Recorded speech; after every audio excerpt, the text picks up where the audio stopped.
So I had to get a send them out here to take a peek at the haul truck and figure out a solution on some stuff. He's over here working on it right now, checking out a leak under there. Maybe I can trade this one for that one. But everything's coming along pretty good. Got everything running and trying to get a list together of what needs to be done. See the truck. All right, so I had Jason with the Senda Machinery come out, and we did a little look over on the truck to kind of figure out the starting issue. Like I had told you, and you'd seen in probably the previous videos, I'm having a problem where the truck's not starting right, and it's not the batteries. So what do we think it is, Jason? Well, it seems like number one injector is loading up a little bit, maybe leaking down overnight into that cylinder. Okay. So we're gonna so I'm gonna climb up here so we can actually kind of point it out as we're talking here. So the number one injector, what we're thinking is the fuel is leaking down into it and filling the piston up. Correct. So and when I'm trying to start the truck, it's trying to, is it technically hydrolock? Yes. Or it's trying to hydrolock itself, because that fuel's got nowhere to go. Correct.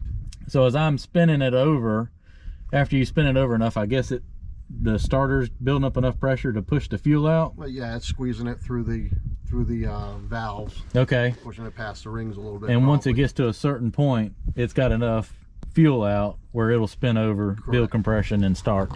And that's why I'm getting all that blue smoke when I start up, correct? Yes, it's all unburnt fuel in your exhaust. It's burning, or it's all that unburnt fuel that had built up in there. Okay. So what is our plan for that? So we're gonna order up 2 injectors. Okay. Just because we're gonna go ahead and do a compression test on this engine, just to make sure number one hasn't caused any internal damage in that chamber. All right. Because when you had it running, I cracked all the injectors. Number one did not make a difference at all when I cracked it. Okay. Could not hear a change in a note whatsoever. So I'm going to pull a compression test, make sure that hole is good. As long as it's good, we'll slap an injector in it. We'll check the cup. If the cup needs to be changed, we'll change that. And that should take care of that problem. Awesome. Hopefully that'll be a pretty straightforward fix on that. And anything else major? All in all, what do you think of it? Well, for an old girl like this that hasn't been taken care of all that well, she's... Are you saying people neglect old equipment, Jason? Well, it's a good running machine, which these old Volvos were amazing. Yeah. You got some leaks which aren't that serious. Yeah, that one, you say that was the wheel seal over there? Seal the right front? Okay. You have a little hydraulic leak. But all in all, the drivetrain looks good. Okay. We have a shift issue with the drop box, which that actuator is not moving, so it's an airline. Okay, yeah, we'll take a peek at that real quick. So that's I had mentioned that in the previous videos. Yeah, you can probably see it better. It goes from the high to low. We can walk over there and check that out. It goes from the high to low range. Low range works, but it's not engaging into high range. And you said you found the airline pinched off and I don't know if you can see the actuator there. Yep, I see it right there.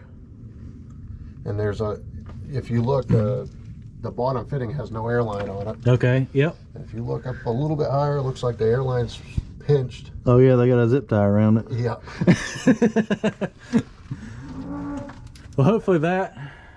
You said when you were up there doing an inspection, they had replaced the transmission. It's not the original transmission. It is not the original transmission. So your thoughts would maybe they burnt the transmission up by running it in bad conditions in high range, and that was possibly somebody's solution to keep an operator out of high range. I'm willing to bet that's it. Yes, sir. See, well, I feel good about that it's got a new it's not original. I don't know how new it is, but it's not original. So at least the old girl's still not running the original transmission and everything. But all in all, if we can get that one starting problem taken care of, I think I'll be happy. That and fix that one hydraulic leak. That should be pretty simple. It looked like that fitting under there. Should be good to go. Yeah, absolutely. All right. Well, hopefully the compression test will let us know the problem. Well, Jason's back out here with the Sendum, and we're checking out the injectors on the truck. Right here. That's the newest one too. Yeah, I know they had replaced. So these are the injectors out of the truck, and you're saying number one's the problem? Yes, sir. Hopefully it was put in wrong. Well, it was just a little weak when we did the pop test. Okay. This one here. All right.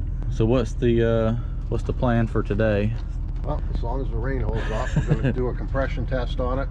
If everything looks good, I'll put the injectors back in, fire up. Okay. With the rebuilt starter, should crank a little bit easier, and we'll go from there. So with the compression test, that's going to tell us, just basically going to give us an overview of how good the inside of the engine is. Okay. As far as building compression. I got you. Longevity wise, make sure we don't have a dead hole somewhere. Okay. Perfect. Sounds like a plan. Well, let's get started before the rain gets here. So I wasn't able to be here while Jason was here working on the truck, but as you saw this morning, he he tested the injectors for it, and he did a compression test on it.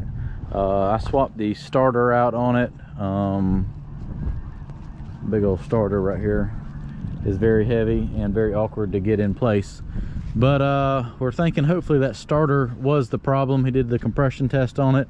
Everything was really close to spec on what it should be, and given the truck's age, he said that it was very good for how old the truck is, within the factory standards of what it should be in. So we've got all the injectors put back in, and it seems to be running fine and dandy now. So I don't know how long he left, but it's probably been 6 hours or so since he was here.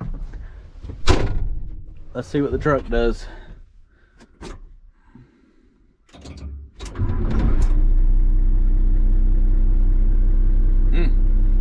Starts good. Hopefully that was the problem.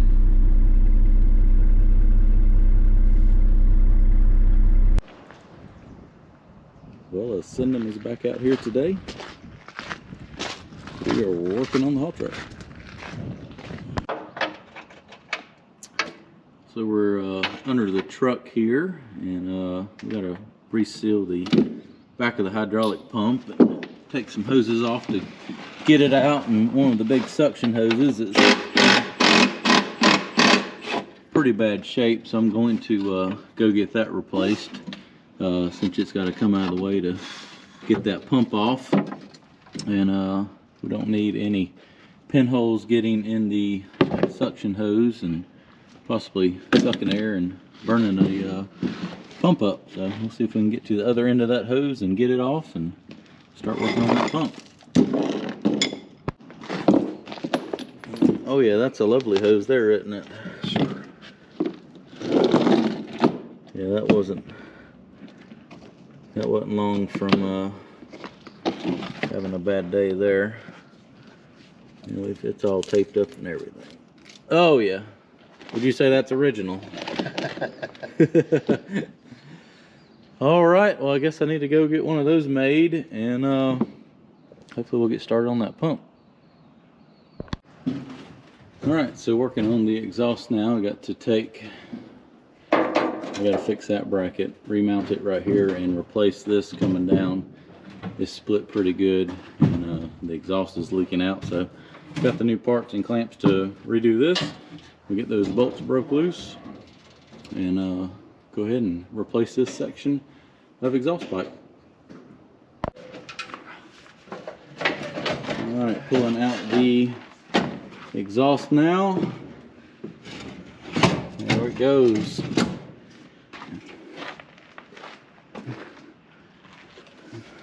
Now it's hung on something, isn't it?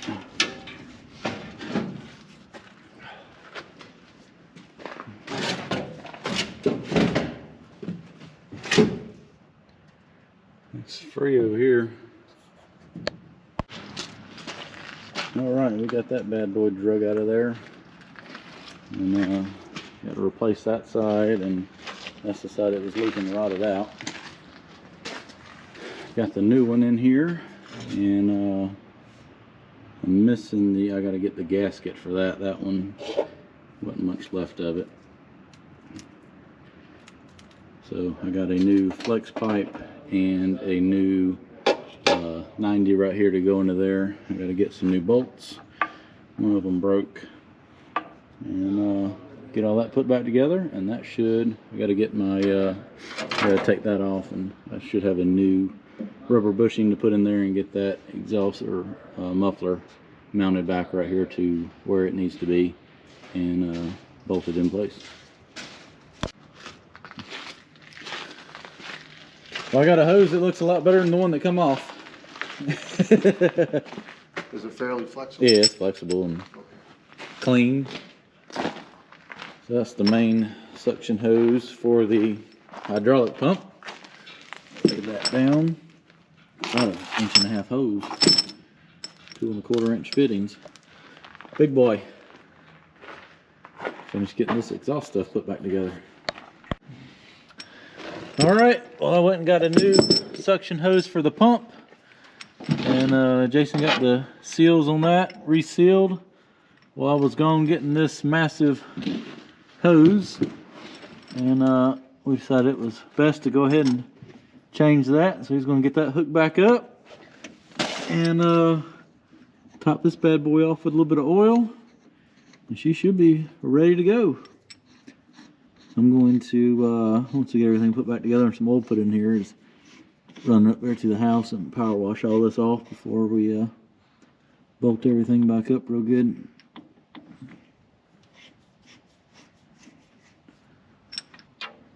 Well, at least they got the right fitting. It looks like it started. Yes, that's always a plus. Right that's a. It doesn't look big on camera, but that takes a big wrench to fit on that, and it's in a very tight little spot. Help him get that on there, and we'll get that bolted back up. All right, getting the last piece of exhaust pipe put in place. So how did you get started in this, Jason? Well, back in the late 90s, I went and interviewed for a welding position. I was a young guy at the time. I was dating a girl, and her dad needed a welder. So I went down and applied. And I got there, and he told me that he couldn't use me because I had no experience. Oh, he was looking for a position, but experience required, huh? Yeah. So, you know, being from New Hampshire, driving to Mass was a big ordeal. Yep. You know, I hadn't experienced North Carolina yet. So, an hour ride, it was like an all-day affair. Yeah.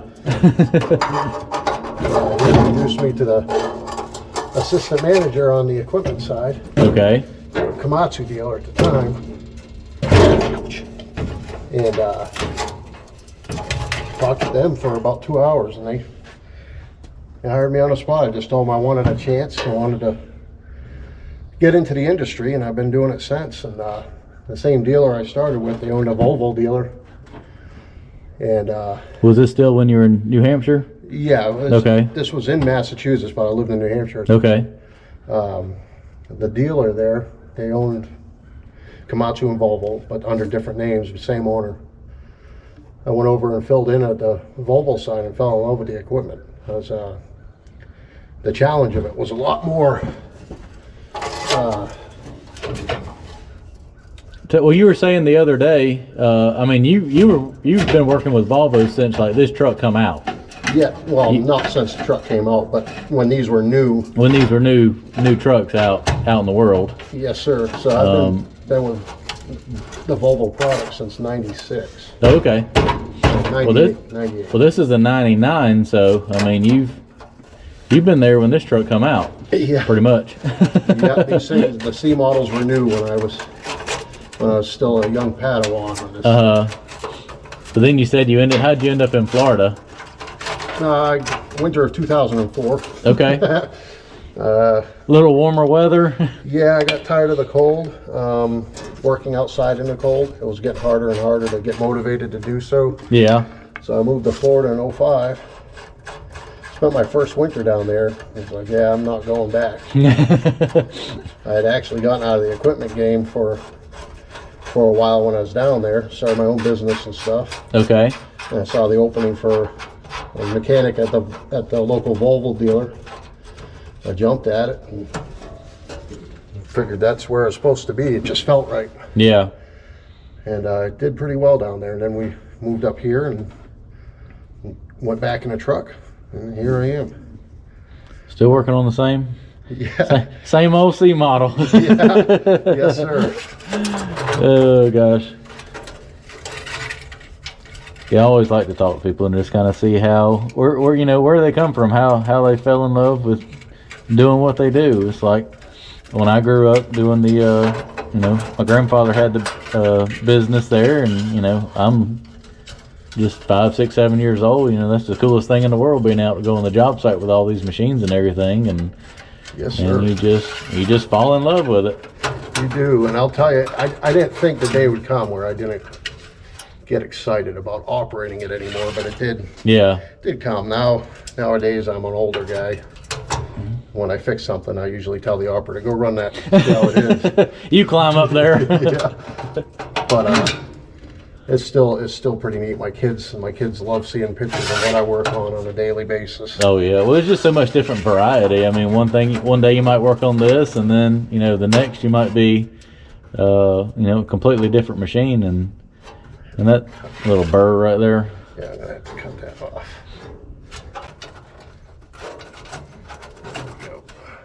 There we go. Just need that little burr gone, but that's like how I told everybody else. You know, it's a different job all the time, so it just kind of breaks up the monotonous of same thing every day, everywhere. You know. Oh, absolutely. You know. Whoa.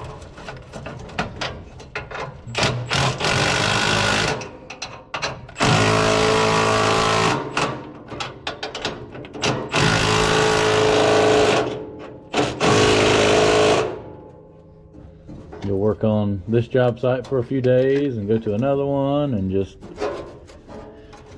Yeah, it does. That does. the same old gets boring to me. It does. It gets monotonous real quick. So I don't imagine you stay, unless it's just a horrible breakdown, very long at the same place. You know, a day or two. And Yeah, usually, and being a field tech, it's hard to tie us up for days at a time. oh yeah, you just can't go out there and spend a week working on.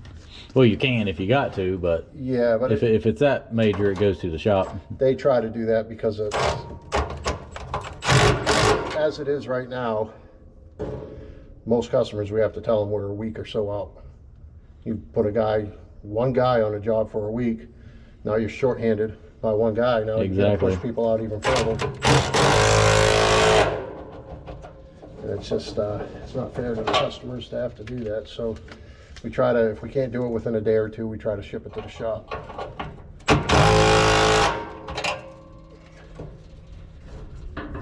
There we go. Well, that looks a lot better than what come off of there. Yes, sir. That should definitely keep the exhaust in the pipe. I'm not saying the air filters need to be changed, but the new one looks a little better.